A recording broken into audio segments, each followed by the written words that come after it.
Okay, fine, this man. I learned everything I know from this man, which is like, Nothing. it's either a very good thing or a nothing. Okay, fantastic. Okay, well, I'm just going to go away and leave you in the capable hands of Richard. Round of applause, please, for Richard. Come on, all of you. Thank you very much.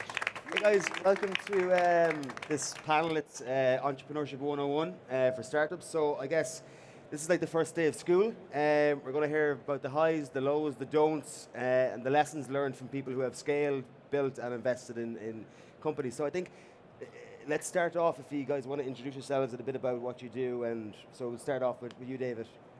Okay, my name is David, and I run a public company called Red Dot ES. We manage 400 million euros per year, and what we do is we push the digital agenda in Spain. Perfect. I'm Sebastian. I'm the CTO at Cabify. Actually started my first company when I was 17, so I've always been an entrepreneur. Actually sold my company to Cabify but 2.5 years ago. That's how I became CTO. Hey everybody, I'm Juliet. I am obviously American. Sorry about the accent. But I live in London. Get out. Where am I searching? Other Americans in the audience? Is that where you're pointing? Hello. I'm an investor at Mosaic Ventures in London. We're an early stage fund investing in tech across a number of different areas. I'm Roger. I'm an entrepreneur as well. I had 5 exits so far, and I'm in a new project right now, a new startup. Cool. I'm Richie, and I work for a international tech PR agency in Dublin in the US and UK markets. So we're going to cover lots of topics today, from persistence to funding, money, runway, your team, hiring, and then obviously sector knowledge and kind of where the market's going to go and where the ball's going to hop in 18 months. And so I think let's start off and let's look at, I guess, let's bring it back to the grassroots. What's the first thing you should do when you're planning to set up a company, or when you're planning to deviate? To what level should you pivot if you're planning to change trajectory, and if you're starting off, what would be the first thing you should do? And we start off with you, Juliet. Gosh, I'm the last person who should talk about this, right? Because I'm the one who gives the money. So an investor that tells you exactly what to do is arrogant. But obviously we've seen a number of patterns, so we can probably give some decent advice, hopefully in certain areas at least. But for me, the thing that I would think about most highly is, in terms of the idea, are you actually solving a problem? I see a lot of really cool tech, amazing things that are just not solving anything for anybody. They're very cool, they're nice to haves, they're not necessary. So if you can't state the problem, if you can't find somebody that's going to complain until the end of the earth about this thing that they can't fix for themselves, it's probably not going to grow. And the other piece is, team is absolutely everything. I hope it's somebody that you feel like you can stay up really late with and eat pizza and complain and cry and the whole thing. That's massive. And that goes for when you choose your investors too, by the way. I think I would add to that, because it sort of solves it automatically, where maybe my microphone's a little loud. That's great. Yeah, perfect. So if you're solving a problem that you yourself have, then that takes care of the whole, is this an actual problem that needs to be solved? It doesn't take part on the, can you actually make money out of this?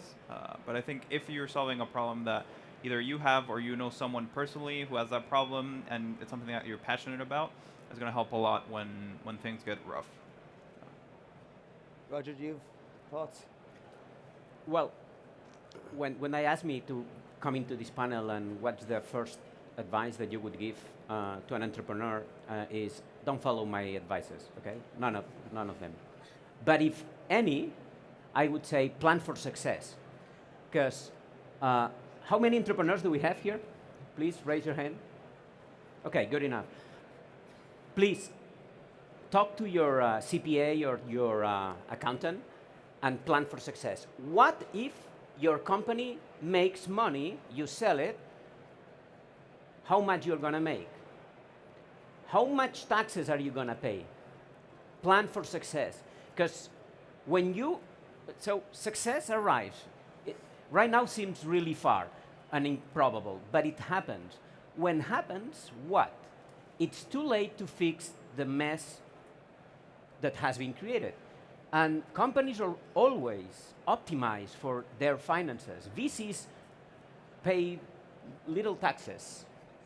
Longer Entrep- conversation. Yeah. Entrepreneurs pay a lot of taxes, usually because they do something wrong at the very beginning when they set up their own personal finance, and nobody's helping them because it's too late already. So please plan for success. Do you think governments have a role to play in giving tax benefits to startups, and are they doing enough? David, do you think? Well, I would like to answer the first question you made. Which advice you will give to any entrepreneur? Because I think I have a very good one, so Yeah, please. I want to share it. The first thing, don't do it, okay? No. I think the first thing is never stop believing in yourself, but never fall in love with your idea. Fall in love with your problem.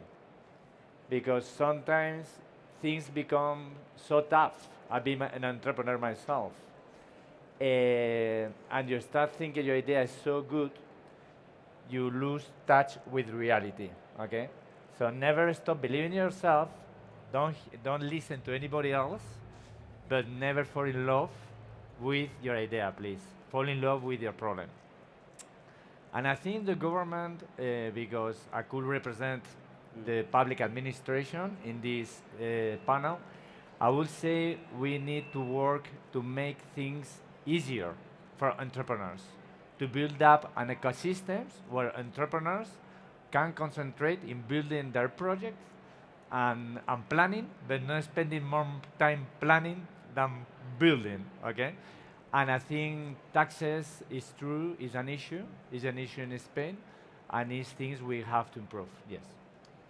Do you think that governments globally, or do you think we're getting to a stage where startups need to have a symbiotic relationship with governments to grow and foster? Is this happening globally? Because it's a pretty new concept, I guess, for governments to actually be investing in innovation and in startups.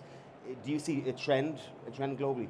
Yes, I think not so many years ago, for governments, startups were something very small. If you compare it with the rest of the economy, a government only wants two things when we talk about the economy: is to make jobs, okay, and to create wealth. And before startups, it was something very small, and they didn't see maybe the importance of the startup ecosystem and the startup companies.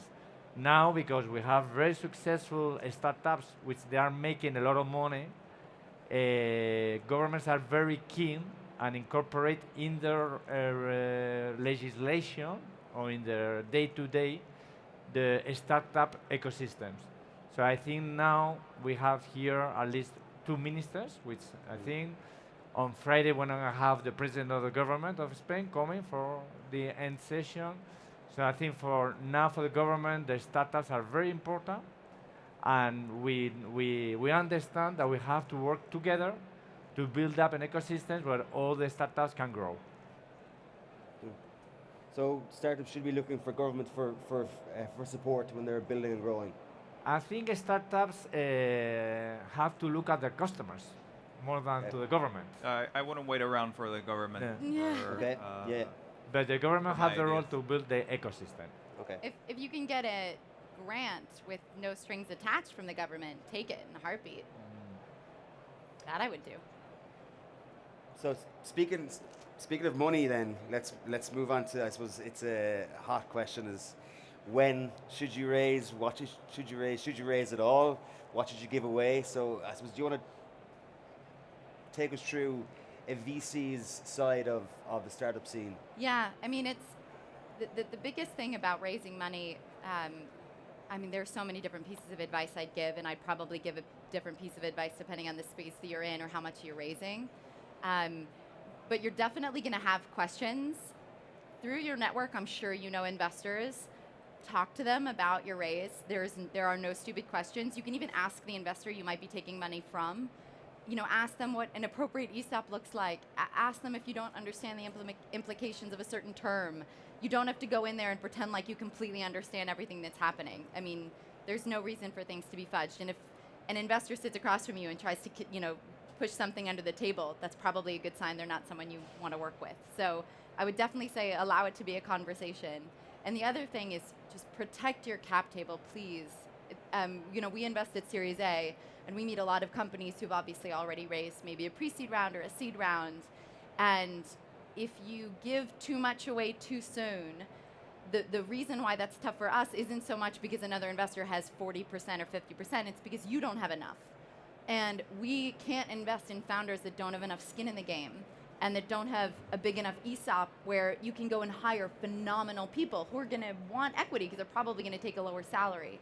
So protect your cap table, I can't say it enough, and have conversations with your investors. I would say, because the question was also like, when is the right time or the right amount? Yeah, that's what I was going to say. Like, the longer you can go without raising money, you're probably going to be in a... I mean, it varies by region, but we're being very general.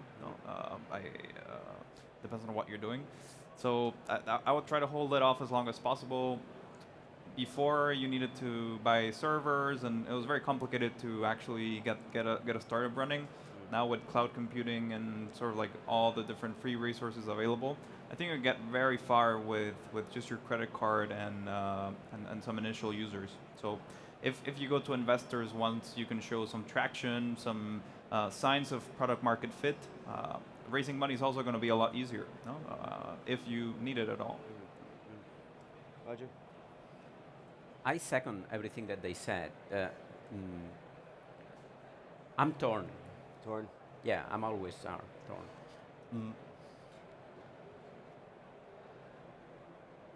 You see WeWork, how much money they raised. Oh, don't get me started. Hot topic. So there's this book that it's called The Art of Being Broke, right? So it's on that line. Better be broke and survive than have too much money. And WeWork is a pretty good example. So that's why I said at the beginning, don't follow any of my advices, because it depends case by case. Some niches, some products need a lot of money at the beginning. If you want to send a rocket to the moon, you cannot do that with an ENISA, a Sereti with 500K, period. No, that won't reach, the moon, period. If you are creating a B2B business with, a small application, maybe it's enough, 300K, as less as you can. It's a good advice, okay? So 2 follow-up questions on the VC stuff, I guess.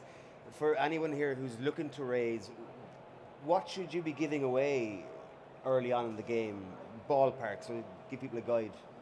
I would say, and this is Europe, because in the US it's a little nutty right now, and I wouldn't use that as an example, and that's a longer conversation. I would say most seed investors want around 20%, most Series A investors want around 15%, and everything after that has to do with your growth and your valuation. And if it's a phenomenal company, investors will take what they can get. So that's ballpark what you're going to see. Yeah. If a seed investor asks for 40%, push on that, please. Fuck off. Yeah, Yeah. beware of like outside the U.S. things are still Figuring themselves out. So I've heard stories of like, oh yeah, I gave him 80% of the company for $10,000 and Yeah. Don't watch Shark Tank, not a good example. Yeah, there's a lot of stuff out there. I'd say like 20% per round. Yeah, something Ish, around that. right. Yeah. Cool.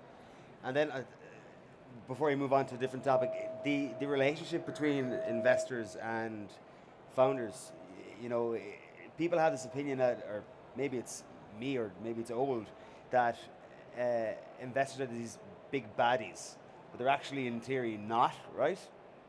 Some And how might important be. is the relationship?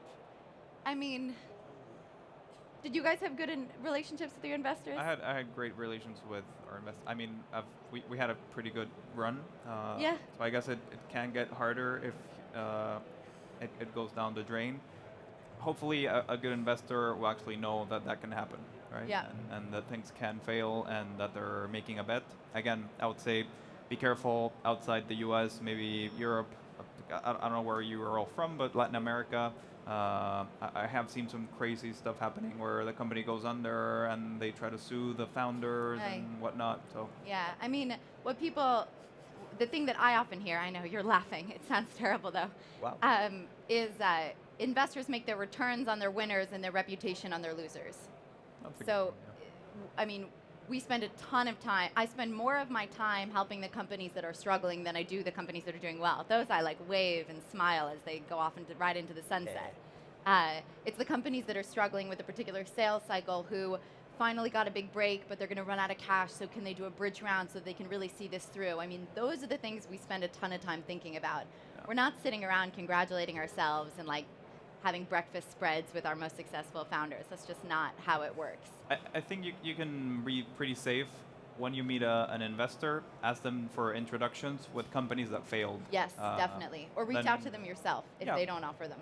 Yeah, and talk to the founders, say like what happened in the end. I mean, everyone knows like failure is the Inevitable. most likely scenario here. No, so talking to those founders and understanding what happened with their investors, I think is very valuable. Yeah, I would like to say that at the beginning, when you set up the startup, you have to be very careful how much capital you give away from your startup, and which is gonna be the relationship we are gonna have with the early investors, because sometimes they're family, friends, or fools. But anyway, sometimes they want to have an opinion the way you run the company, and this is this is for me when I was an entrepreneur. I think one of my problems was to try to keep happy the investors. Sure. Well, this is something people don't talk about that often. When you meet investors and you tell them what your vision is and what your strategy is and what you want to do, they'll obviously give you their own opinion. But at the end of the day, you should work with people who share mostly the same vision, because if they love your idea and they think you should go this way and you want to go that way, it's not going to work out, even if they love the idea and they love you. So you do need to work with people who share your strategy, who think, or at least if they give you feedback, well, could you try this with your go-to-market? Maybe they're right, maybe you do that instead, but you should be aligned when you take someone's money about what you're going to go and do with it.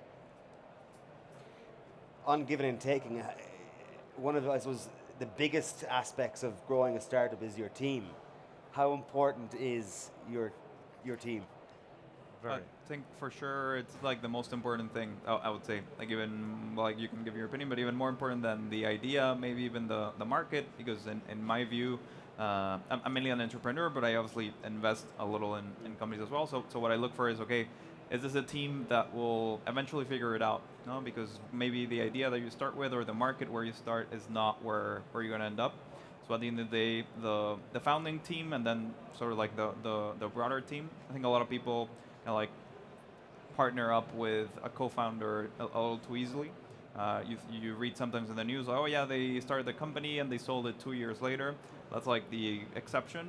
If anything, it'll take like a decade of work. So it's almost like a marriage, right? And you're not going to marry someone after you met them for a couple of drinks. Yeah. It happens, and sometimes there's success, but it's not the Did the that rule. happen to you? Is that why you're laughing? So my parents got married very early, yeah. But they're divorced now, so. Okay. Also didn't work out. Lessons learned in Yeah. relationships. Yeah, about talking about teams, when you set up a startup, I think it's more than everything an emotional journey. It's like getting married. Yeah. So sometimes you think it's a product, it's a service, it's money, but I think it's an emotional journey.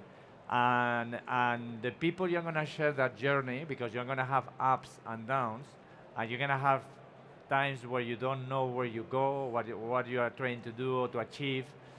You need an ecosystem, an emotional ecosystem where everybody believes in you and follow you, but you incorporate everybody in every decision you take into the company. You know, you have to balance both things, no?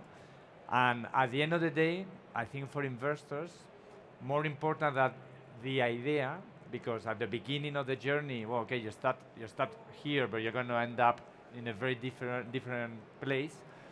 The team is the most important thing. You know, is this team is going to take the boat across the sea, and they're going to reach the port. And what about leadership?